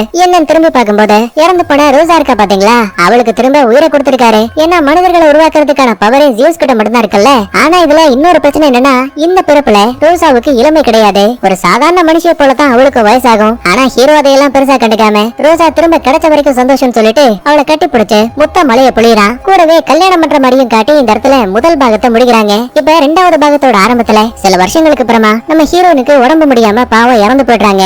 ஆனா ஹீரோ அந்த நிமிஷத்துல கூட தாப்பா கிட்ட உதவி கேட்கல. இப்ப இவனுக்குன்னு துணையா இருக்கக்கூடியது இவனோட குட்டி பையன் மட்டும்தான். எப்படி வலை பேசணும்னு கடற்கரையில உட்காந்து பிராக்டிஸ் கொடுத்துட்டு இருப்பான். மறுபடியும் கிராமத்துக்கு வந்தவன் லில்லிங்கிற ஒரு லேடி கிட்ட குழந்தைய பாத்துக்க சொல்லிட்டு இவன் வெளியில வந்துருவான். தூக்கம் வராம சோகத்துல உட்காந்துட்டு இருக்கும் போது கரெக்டா வீட்டுக்குள்ள ஒரு பிரகாசமான வெளிச்சம் தெரியுது. சந்தேகத்துல உள்ள வந்து பார்த்தா அது இவனோட அப்பா ஜியூஸ். அச்சல் ஒன்ன மாதிரியே உன் பையனும் இருக்கான். சரி அதெல்லாம் இருக்கட்டும், நீங்க எதுக்காக இங்க வந்தீங்க கேக்குறதுக்கு ரொம்ப வினோதமா இருக்கும். ஆனா இதுதான் உண்மை. மக்கள் சமீப காலமா எங்களை வேண்டதையே விட்டுட்டாங்க. அதனால நாளுக்கு நாள் எனக்குள்ள இருக்க சக்தி கம்மியாயிட்டு இருக்கு. கடைசியா கிராக்கன் கூட சண்டை போடுறதெல்லாம் பழைய கதை. ஆனா இப்ப கடவுள்களுக்குள்ளேயே ஒரு மிகப்பெரிய யுத்தம் உருவாக போகுது. இதை சமாளிக்கணும்னா கண்டிப்பா எனக்கு உன்னோட உதவி தேவை. நீங்களே ஒரு பெரிய கடவுள், உங்களுக்கு என்னோட உதவியா? இந்த பாரு, மத்த கடவுள் எல்லாம் தங்களோட வாரிசுகளை திரும்ப ஒண்ணு சேர்க்கிறாங்க. அதனால நீயும் என் கூட வந்தாகணும். பிரச்சனை அது மட்டும் கிடையாது. நாங்க நிறைய அரக்க மிருகங்களை டாரஸ்னு ஒரு மிகப்பெரிய சிறைச்சாலைக்குள்ள தான் அடக்கி வச்சிருந்தோம். ஆனா இப்ப எங்களோட பவர் கம்மியானதால அந்த சிறையை இப்ப உடஞ்சிட்டு இருக்கு. அப்படின்னா முதல்ல அதை சரி பண்ணுங்க. என்னோட உதவி தேவையில்ல. என் பையனை விட்டு நான் வரமாட்டேன்னு சொல்லிடுவான். பதில் எதுவுமே சொல்ல முடியாம ஜியூஸ் அந்த இடத்தை விட்டு போயிடுவாரு. அப்பதான் ஹீரோவுக்கு இந்த உலகம் கொஞ்சம் கொஞ்சமா ஒரு கொடூரமான ஜந்துவால அழியிற மாதிரி ஒரு இல்யூஷன் தெரியுது. ஒருவேளை அப்பா சொன்ன மாதிரியே மிகப்பெரிய அழிவு வரப்போகுதுன்னு உள்ளுக்குள்ள பயம் அதிகமாகுது. கட் பண்ண அடுத்து அந்த டாரஸ் சிறைச்சாலை இருக்கக்கூடிய பாதாள உலகத்துக்கு வராங்க. இங்கதான் முதல் பாகத்துல ஹீரோ ஹேடஸையும் சிறை வச்சிருப்பான். உள்ள ஏற்கனவே ஜியூஸோட தம்பியான பொசைடன் இருக்காரு. சகோதரா, உன்னை பார்த்ததுல ரொம்ப சந்தோஷம். ஆமா, உன்னோட மகன் பேர்சியஸ் எங்க? மன்னிச்சிடு, அவனுக்கு கடவுளா வாழ விருப்பம் இல்லையா? இந்த மாதிரி பேசிட்டு பின்னாடி திரும்பும் போது இந்த ஜியூஸ்க்கு இன்னொரு பையன் இருக்காரு போல. இவரோட பேரு ஏரிஸ். முதல் பாகத்துல ஆர்கஸ்னு ஒரு ராஜ்யத்தை பார்த்தோம்ல, அங்க இருக்கக்கூடிய மக்கள் வணங்கக்கூடிய கடவுள் தான் இந்த ஏரிஸ். மகனே, உன்னை பார்த்ததுல ரொம்ப சந்தோஷம். பரவாயில்லையே, நான் பையங்கிற ஞாபகம் கூட உங்களுக்கு இருக்கா? ஆக்சுவலா ஜியூஸ் இருக்காருல்ல, அவரு பல வருஷங்களாவே இந்த ஏரிஸ பெருசா கண்டுக்கிறது இல்ல. தன்னோட சொந்த பையனாவும் பெருசா மதிக்கிறதும் கிடையாது. அந்த கோவத்தாலேயே இந்த ஏரிஸ் பையனுக்கு நைனா மேல பயங்கர கோவம். சடனா அங்க வந்து ஹேடஸும், என்ன புதுசா விருந்தாளி எல்லாம் வந்திருக்கீங்க? இந்த பாரு, பழைய கதையெல்லாம் விடுத்தல. உனக்கும் எனக்கும் இந்த சண்டையை பேசிக்கிட்டே இருந்தா கண்டிப்பா அது முடிவுக்கு வராது. எது சண்டையா? பாதாள உலகத்துல நான் இத்தனை வருஷமா மாட்டிருக்கேன். அப்பெல்லாம் வராத நீ. இப்ப உனக்கு ஏதோ ஒரு தேவை இருக்கு, அதான் என்கிட்ட வந்திருக்க. சரி, எனக்கு உன்னோட கோவம் புரியுது. ஆனா இப்ப அதை பத்தி எல்லாம் பேச நேரம் இல்ல. டாரஸோட சிறைச்சாலை பலம் இல்லாம உடஞ்சுகிட்டு இருக்கு. இந்த பாதாள உலகத்தை பல ஆண்டுகளா கட்டி ஆண்டதே நீதான். அதனால அந்த சிறைச்சாலைக்கு வெளியில நம்ம ஒரு தடுப்பு சுவர் உருவாக்கணும். அதுக்கு உன்னோட உதவி தேவை. ஏன்டா டேய், பண்றதெல்லாம் பண்ணிட்டு உதவியா கேக்குறேன்னு நெருப்பால தாக்கக்கூடிய அரக்க ஜந்துக்களை இங்க வர வச்சுட்டாங்க. நாலா திசைகள்ல இருந்து பயங்கரமா அட்டாக் பண்ணுது. ஜியூஸால கூட ஓரளவுக்கு அந்த தாக்குதலை சமாளிக்க முடியுது. ஆனா பொசைடனுக்கு நெருப்பு பந்துகள் பட்டு அவர் மேல பயங்கரமான காயம். உடனே உதவி பண்ணலான்னு பக்கத்துல போகும்போது கரெக்டா அந்த ஏரிஸ் பையன் உள்ள பூந்து தான் ஆயுதத்தை வச்சு நைனான் கூட பாரபட்சம் இல்லாம ஓங்கி விரட்டி, ஒரு அப்பனா நீ எனக்கு பாசம் காட்டிருக்கணும், அதை பண்ண மறந்ததாலதான் உனக்கு இந்த தண்டனை. அப்படின்னா நீ ஹேடஸ் கூட கூட்டு சேர்ந்துட்டியா? ஆமா, இதுக்கப்புறம் தான் ஆட்டமே ஆரம்பிக்க போகுதுன்னு ஜியூஸ் அடிச்சு போட்டுட்டு அவரோட கையில இருந்த ஈட்டியை இப்ப ஏரிஸ் பையன் தூக்கிட்டான். ஆனா இதுல ஒரு நல்ல விஷயம் என்னன்னா, இவனுங்க சண்டை போட்டுக்கிட்டு இருந்த இந்த சின்ன கேப்ல பொசைடன் மட்டும் அங்க இருந்து எஸ்கேப் ஆயிட்டாரு. கட் பண்ண அடுத்து பாதாள உலகத்துக்கு வெளியில காட்டுறாங்க. எக்கச்சக்கமான நெருப்ப கேட்கக்கூடிய டிராகன்களும் வெறி பிடிச்ச அரக்க சிங்கங்களும் தார சிறைச்சாலையை விட்டு வெளியில ஓடி வந்துட்டு இருக்கு. இத கடற்கரையில இருந்து பார்க்கக்கூடிய ஹீரோ வானத்துல இருந்து ஒரு நெருப்பு பந்து நேரா கிராமத்துக்குள்ள போய் விழுற விஷயத்தை கவனிக்கிறான். ஒருவேளை தான் பையன் ஊருக்கு ஆபத்து வந்துருமோன்னு நேரா இப்ப அங்க ஓடி வந்து பார்த்தா ஊருக்குள்ள என்ன விழுந்திருக்குன்னு சொல்லி சுத்தி இருக்க மக்கள் அதை வேடிக்கை பார்க்க ஆரம்பிக்கிறாங்க. அப்ப ஒரு கொடூரமான அரக்க சிங்கம் டென்டக்கல்ஸ் வச்சு தாக்குனபடியே கிராமத்தை அடிச்சு நொறுக்கிட்டு இருக்கு. இதே டைம்ல வீட்டுக்கு வந்த ஹீரோ தான் பையன் இல்லங்கிற விஷயம் தெரிஞ்சு தான் மறைச்சு வச்சிருந்த வாள், உடல் கவசம் இது எல்லாத்தையும் மாட்டிக்கிட்டு போருக்காக தயாராகிறான். ஒவ்வொரு இடமா தேடி அலையும் போது சிங்கம் மாதிரி தலைகளையும் பறவையை போல சிறகுகளையும் தேல் போல கொடுக்கையும் வாய்க்குள்ள இருந்து நெருப்ப கக்கக்கூடிய ஒரு வித்தியாசமான உயிரினத்தை கவனிக்கிறான். உடனே துளி கூட பாரபட்சம் இல்லாம தாவி வந்து அதோட கழுத்துல ஒரு குத்து. ஆரம்பத்துல ஹீரோவை ரொம்ப அசால்ட்டா அடிச்சு பறக்க விட்டுருச்சு. அடுத்து ஹீரோவோட பையனை குறி வச்சு தாக்கலாமேன்னு ஓடும் போது நம்மால் சும்மா இருப்பானா? ஒரு சங்கிலியை வச்சு அந்த மிருகத்தோட கழுத்தை லாக் பண்ணிட்டான். உனக்கு என்ன எரிச்சு சாகடிக்கணும் போல இருக்கா? வா நெருப்ப கக்குன்னு கத்துவான். பதிலுக்கு அதுவும் நெருப்ப கக்க போற நேரத்துல பிடிச்சுக்கிட்டு இருந்த சங்கிலிய டக்குன்னு லூஸ் பண்ணி விட்டதுமே தெரியாதனமா அந்த அரக்கன் தாம்பலிய நெருப்ப கக்கி மொத்தமா அதே இடத்துல எரிஞ்சு சாம்பலா போயிடும். நடந்த கலவரத்தால ஹீரோ உடம்புல பயங்கரமான காயம். அங்க இருக்க லைலா தான் மருந்து போட்டு விடுவாங்க. ஓசியஸ் நிலைமை கைமீறி போயிடுச்சு. நீ உங்க அப்பா கிட்ட இத பத்தி பேசியாகணும். பதிலுக்கு இவனும் சரின்னு சொல்லிட்டு பையனை கூட்டிக்கிட்டு இந்த கடவுள்களுக்காக கட்டப்பட்ட கோயில் இருக்கும் பாத்தீங்களா, அது பல வருஷங்களாவே கைவிடப்பட்ட நிலைமையில இருக்கும். இப்ப அந்த இடத்துக்கு தான் அப்பா கிட்ட பேசலாம்னு வந்திருப்பான். சந்தேகத்துல ஹீரோவும் அப்பா இவங்க எல்லாம் யாரு? அவர்தான் ஜியூஸ். சொல்ல போனா உன்னோட தாத்தா. அப்படின்னா நீங்க கடவுளோட பையனா? இங்கதான் கடவுள்கள் அடிக்கடி சந்திப்பாங்க. அதுக்கப்புறமா உள்ள வந்த ஹீரோ தான் அப்பாவோட சிலையில கைய வச்சுக்கிட்டு அப்பா நான் உங்ககிட்ட பேசியாகணும், என் முன்னாடி வாங்க. இந்த மாதிரி சொன்னதுமே அங்க வந்தது ஜியூஸ் கிடையாது, அந்த வில்ல பையன் ஹேடஸ் கிட்ட இருந்து தப்பிச்சு போன பொசைடன். உடம்புல பயங்கரமா காயம்பட்டிருக்க விஷயம் தெரிஞ்சு ஜியூஸ்க்கு என்னாச்சு? மன்னிச்சிரு, பாதாள உலகத்துல அவரை ஏற்கனவே ஹேடஸ் சிறைப்படுத்திட்டான். உன்னால மட்டும்தான் அவரை காப்பாற்ற முடியும். தயவு செஞ்சு உன்னால பண்ண முடியாதுன்னு மட்டும் சொல்லிடாத. இந்தா என்னோட ஆயுதத்தை நீ வச்சுக்கோ. ஒன்ன மாதிரியே எனக்கு ஒரு பையன் இருக்கா. அவனோட பேரு எக்மார். நான் கடைசியா பார்க்கும்போது அவன் ஆர்கமடாவோட சிறைச்சாலையில இருந்தான். நீ உடனே அங்க போயாகணும். என் பேரை சொல்லி உதவி கேளு, கண்டிப்பா அவன் பண்ணுவான். நீங்க போக வேண்டிய முதல் இடம் தெய்வங்களுக்கு ஆயுதங்களை உருவாக்கி கொடுத்த கேல் தீவு. அங்க வாழக்கூடிய நிவானாவை தேடி கண்டுபிடின்னு சொல்லிட்டு பாவம் அதே இடத்துல பொசைடன் இறந்து ஒரு தூளா மாதிரி மறைஞ்சு போயிடுவாரு. இன்னொரு பக்கத்துல ஏரிஸ் இருக்கான் பாத்தீங்களா, தான் அப்பான்னு கூட பாட வச்சலாம அவர் அடிச்சு டார்ச்சர் பண்ணிட்டு இருக்கான். என்னதான் இருந்தாலுமே ஹேடஸ்க்கு ஜியூஸ் ஒரு அண்ணனாச்சே, அதனால பாசம் தடுக்குது. உள்ள பூந்து வேணா அப்படி எல்லாம் பண்ணாத. யோ அந்தால என்னோட அப்பா, நான் என்ன வேணா பண்ணுவேன். தபரு நீ இருக்கிறது பாதாள உலகம், என் இடத்துக்குள்ள நான் சொல்றதை மட்டும் தான் கேட்கணும். சந்தேகத்துல ஜியூஸும் ஆமா நீ இப்ப என்ன பண்ண போற, எதுக்காக என்ன கட்டி போட்டிருக்க? அட பெருசா ஒண்ணும் இல்லப்பா, நம்மளோட அப்பா அதான் அந்த குரோனஸ் இருக்கார்ல, அவரை நான் வெளியில கொண்டு வர போறேன். ஒட்டுமொத்த ஒளிமசையும் அழிக்க போறேன். முட்டாள், அழிய போறது கடவுள் மட்டும் கிடையாது, நம்மள வணங்கக்கூடிய மனிதர்களும் தான். முட்டாள், நீ இன்னுமா அந்த குரோனஸை நம்பிட்டு இருக்க? கண்டிப்பா அவன் நம்ம எல்லாரையுமே அழிச்சிருவான். இல்ல அவரு என்னையும் இங்க இருக்க ஏரிஸையும் எதுவும் பண்ண மாட்டேன்னு வாக்குறுதி கொடுத்திருக்காரு. நீ எங்களுக்காக செய்ய வேண்டிய சின்ன உதவி, அப்பாவை திரும்ப கொண்டு வரதுக்கு உன் சக்திகளை அவர்கிட்ட கொடுத்தாவே போதும். ஒரு பக்கத்துல ஜியூஸ்க்கு இதை கேட்டு சமஷாக்க, இன்னொரு பக்கத்துல ஹீரோவை ஆர்கமடா கிட்ட கூட்டிட்டு போறதுக்காக பறக்கக்கூடிய கருப்பு குதிரை இங்க வந்திருக்கு. லைலா நான் திரும்ப வர வரைக்கும் நீங்க தான் என் பையனை பாதுகாப்பா பாத்துக்கணும்னு அவங்க கிட்ட ஒப்படைச்சிட்டு குதிரை ஏறி நம்மால் அங்கிருந்து கிளம்பிடுவான். நீண்ட நேர பயணத்துக்கு அப்புறமா ஒரு வழியா ஆர்கமடா இருக்க இடத்துக்கு வந்து பார்த்தா அங்க ஏற்கனவே எக்கச்சக்கமான சோல்ஜர்ஸ் எல்லாம் வேற ஒரு போர்ல இருக்காங்க. ஆரம்பத்துல இவனை கூட ஒரு எதிரியா தான் பாப்பாங்க. ஆனா பக்கத்துல வந்ததுக்கு அப்புறம் தான் அதே கிராக்கனையே அழிச்ச மாவீரனான பேர்ஷியஸ் அப்படிங்கிற விஷயம் தெரிய வருது. மொத்த பேருமே மண்டையிட்டு தலைவணங்குறாங்க. அப்ப அங்க வந்து ஆர்கமடாவும் உன்னை திரும்ப சந்திப்பேன் நினைச்சு கூட பாக்கல. எங்க போர்ல நீயும் கலந்துக்க போறியா? இல்ல நான் இங்க வந்தது ஆகமார்னு சொல்லப்படக்கூடிய இன்னொருத்தனை தேடி. எது அந்த பொறுக்கி பயலா? அவன் உனக்கு எதுக்கு? இந்த பாரு பாதாள உலகத்துல ஹேடஸும் ஜியூஸோட பையனான ஏரிஸும் ஜியூஸ சிறைக்கேடி அடைச்சு வச்சிருக்காங்க. அவரை காப்பாத்தணும்னா முதல்ல நாங்க கேல் தீவுக்கு போயாகணும். அங்க வாழக்கூடிய நிவானாவை தேடி கண்டுபிடிச்சா மட்டும்தான் பாதாள உலகத்துக்கு ஈஸியா போக முடியும். சரி என் கூட வான்னு சொல்லிட்டு அந்த ஆகமார் இருக்க சிறைச்சாலைக்கு கூட்டிட்டு வந்து பார்த்தா அந்த பையன் ஒரு சோப்புலாங்கி மாதிரி இருக்காங்க. பிள்ளைங்களை பார்த்தா போதும் கேட்க போகன்னு சிரிச்சுக்கிட்டே இருக்கான். ஆமா இவன் என்ன தப்பு பண்ணா? என்ன பண்ணலன்னு கேளு, என்ன கல்யாணம் பண்ணிக்கிறேன் நல்லா பாத்துக்கிறேன்னு அவ்வளவு டைலாக் விட்டான். நான் முடியாதுன்னு சொன்னதும் போதும் என்னோட நகைகளை தூக்கிட்டு தப்பிக்க பார்த்தான். அதனாலதான் சிறைக்குள்ள அடைச்சிட்டேன். ஏமா பையன் சூப்பரா இருக்கானே, யாரு உன் தம்பியா? இல்ல ஜியூஸோட ரத்த வாரிசு. எனக்கு தெரியும் நீயும் பொசைடனோட பையன் தானே, அவரை பத்தி எதுக்கு இப்ப பேசுற? இந்த பாரு பொசைடன் ஏற்கனவே இறந்து போயிட்டாரு. ஹேடஸும் எரிஸும் தான் இதுக்கு காரணம். கடைசியா உங்க அப்பா சாகும்போது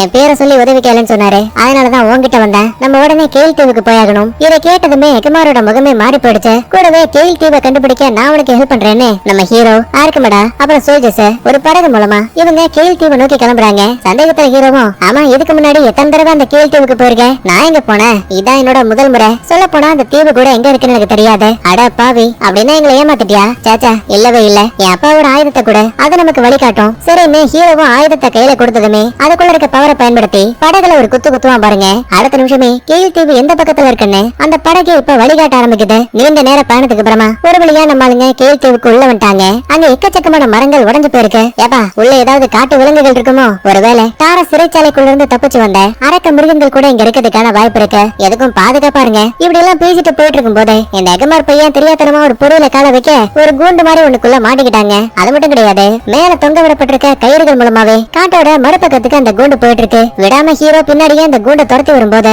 சடனா ஒரு பெரிய மரத்தோட வேற ஹீரோ கிட்ட பறந்து வருது. யாரா அதை தூக்கி போடுறதுன்னு கவனிக்கும் போது அது ஒரு ஒத்தக்கண்ணு அரக்கன். ஆர்கமடாவையும் மத்தாளங்களையும் ஒளிய சொல்லிட்டு நம்ம ஹீரோ மட்டும் அந்த மிருகத்தை டைவர்ட் பண்ணி கூட்டிட்டு போயிட்டு இருப்பான். இதை ஒளிஞ்சிருந்து பார்த்த ஆர்கமடாவும் என்ன கரும இதுன்னு பின்னாடி திரும்பி பார்த்தா அங்கேயும் ஒரு ஒத்தக்கண்ணு அரக்கன் இருக்கான். பயந்து போன சோல்ஜர்ஸும் ஆர்கமடாவும் அம்புகளை வச்சு தாக்குவாங்க. ஆனா அதெல்லாம் அந்த அரக்கனுக்கு ஏதோ முள்ளு குத்துன மாதிரி இருக்குது. அடுத்த ஹீரோவுக்கு என்னாச்சுன்னு பார்க்கும்போது துரத்து வந்த அரக்கன் நம்மளால எவ்வளவுதான் அடிக்க ட்ரை பண்ணாலும் கூட கடைசி நிமிஷத்துல கையில கத்திய வச்சு இறக்கிட்டான். கூடவே கண்ணுக்கு முன்னாடி ஒரு சின்ன பொறி இருக்க விஷயத்தையும் அதை பிடிச்சு இழுத்தா மேல இருந்து ஒரு கட்டை பறந்து வந்து இங்க இருக்க அரக்கனை இடிச்சிருங்கிற விஷயத்தையும் கண்டுபிடிக்கிறான். இப்ப கத்தி குத்துறதால பயங்கரமா வலியால கத்தும் போது இன்னொரு ஒத்த கண் அரக்கன் ஆர்கமேடா கூட சண்டை போட்டுட்டு இருப்பான்ல, அவன் இந்த சவுண்ட் கேட்டு உதவி பண்றதுக்காக ஆர்கமேடாவையும் சோல்ஜர்ஸையும் அதே இடத்துல விட்டுட்டு ஓடி வந்துருவான். இதுக்கடையில ஹீரோ கரெக்டா பக்கத்துல இருக்க பொரியோட கயிறை பிடிச்சு இழுக்கும் போது மரக்கட்டை பறந்து வந்து ஒற்றை கண் அரக்கன் மளிகை அடிச்சு தொப்புன்னு கீழே விழுந்துட்டான். கத்தி முனையில நம்மால் இப்ப அந்த அரக்கனை வளைச்சு பிடிச்சிட்டான். ஆக்சுவலா பொசைடனோட ஆயுதம் கூட இப்ப ஹீரோ கூட தான் இருக்கு. அதனால ஓடி வந்த இன்னொரு அரக்கன் கொல்லலாம் நினைச்சா கூட அதால முடியாது. ஏன்னா ஒரே நொடியில பொசைடனோட ஆயுதத்தை பயன்படுத்தி ஒற்றைக்கண் அரக்கனை அழிக்க முடியும். சோ பயந்துகிட்டு ஓரத்துல ஒதுங்கிறோம். சடனா அப்பதான் இன்னொரு வயசான ஒற்றைக்கண் அரக்கன் அங்க வராரு. ஹீரோவோட கையில இருக்க அந்த ஆயுதத்தை பார்த்ததுமே மொத்தமா கால்ல விழுந்து தலைவணுங்கிறாங்க.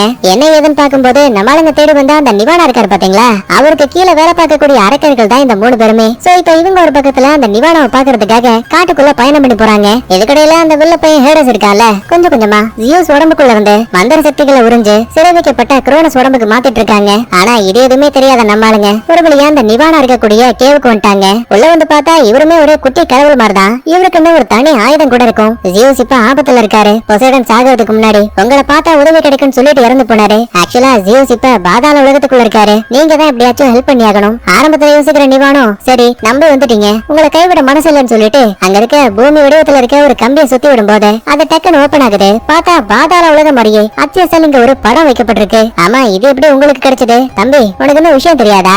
பாதாள உலகத்தை எப்படி உருவாக்கணும்னு வடிவமைச்ச ஆளே நான் தான். ஆக்சுவலா நான் வெளிப்பக்கத்துல இருந்து அந்த இடத்தை உருவாக்க ஆரம்பிச்சேன். சோ உள்ள இருந்து வெளியில வர்றதுக்காக யாருக்கும் தெரியாம ஒரு ரகசிய பாதையை எனக்காகவே உருவாக்கினேன். என் கூட வாங்க, நேரத்தை வீணடிக்க வேணாம்னு சொல்லிட்டு மிகப்பெரிய காடு மேடை எல்லாம் கடந்து சுழலக்கூடிய ஒரு கோபுரத்துக்கிட்ட வராங்க. இந்த கதை வழியா தான் உள்ள போகணும். அதுக்கப்புறம் முழுக்க முழுக்க மேப்பை ஃபாலோ பண்ணா போதும். பாதுகாப்பா ஜியூஸை கைது பண்ணி வச்சிருக்க அந்த இடத்துக்கு போக முடியும். இந்த மாதிரி பேசிட்டு இருக்கும் போதே கரெக்டா அந்த இடத்துக்கு ஏரிஸ் வந்துட்டான். எங்க திட்டத்தையே வீணடிக்க பாக்குறீங்களான்னு சண்டைக்கு வருவான். முதல்ல ஆர்கமேடா சோல்ஜர்ஸ் யாரு வந்தாலும் அடிச்சு பறக விட்டான். கடைசியா ஹீரோ ஆயுதத்தை வச்சு தாக்கலான்னு பாக்கும்போது ஏரிஸ்க்கு சம கோவம். நீ எங்க அப்பாவோட ரத்தத்துல பிறந்திருக்கலாம், அதுக்காக கடவுளான நானும் நீயும் ஒண்ணு கிடையாது. இந்த மாதிரி சொல்லி சொல்லியே அட்டி அடி நடிக்கிறாங்க. இந்த சின்ன கேப்ல நம்ம நிவானா இருக்காரு பாத்தீங்களா, அவரு கோட்டைக்குள்ள போறதுக்கான பசில் மாதிரியான கற்களை சரி பண்ணிட்டு ஒரு வழியா கதவை திறந்துட்டாரு. ஆனா கொஞ்ச நேரத்திலேயே கதவு மறுபடியும் க்ளோஸ் ஆக ஆரம்பிக்குது. நிலைமையை புரிஞ்சுக்கிட்ட நிவானாவும் நான் இவனை பாத்துக்கிறேன், நீங்க முதல்ல உள்ள போங்க, ஜியூஸை காப்பாத்துறது மட்டும்தான் முக்கியம்னு பாவங்க மனுஷன் தான் உயிரை கொடுத்த ஹீரோ ஆர்கமேடா அப்புறம் கடைசியா அந்த எகமோர் இந்த 3 பேரை மட்டும் காப்பாத்தி அந்த இடத்தை விட்டு அனுப்பி வச்சிருவாரு. உள்ள வந்ததுமே நம்ம ஆளுங்க ஒரு பெரிய பள்ளத்துக்குள்ள விழுறாங்க. நல்ல வேலை உயிருக்கு எந்த ஒரு பாதகமும் ஆகல. அப்பதான் இந்த எகமோரோட கையில மேப் இருக்க விஷயத்தை கவனிக்கிறாங்க. ஏடா உனக்கு வழியை கரெக்டா சொல்ல தெரியுமா? எல்லாம் தெரியும், என் கூட வாங்கன்னு சொல்லிட்டு லெஃப்ட் ரைட்னு கூட்டிட்டு போறான். கடைசியில எல்லா இடத்துலயுமே முட்டுச்சந்தா மட்டும் தான் இருக்கு. டேய் உனக்கு இந்த மேப்பை பார்க்க தெரியல நினைக்கிறேன், ஒழுங்கா அதை என்கிட்ட கொடு. இல்லப்பா இந்த மேப்ல தான் ஏதோ பிரச்சனை, இதான் நம்மள ஏமாத்துதுன்னு டப்புனு கையில வச்சிருந்ததா கீழே போட்டு உடைச்சிட்டாங்க.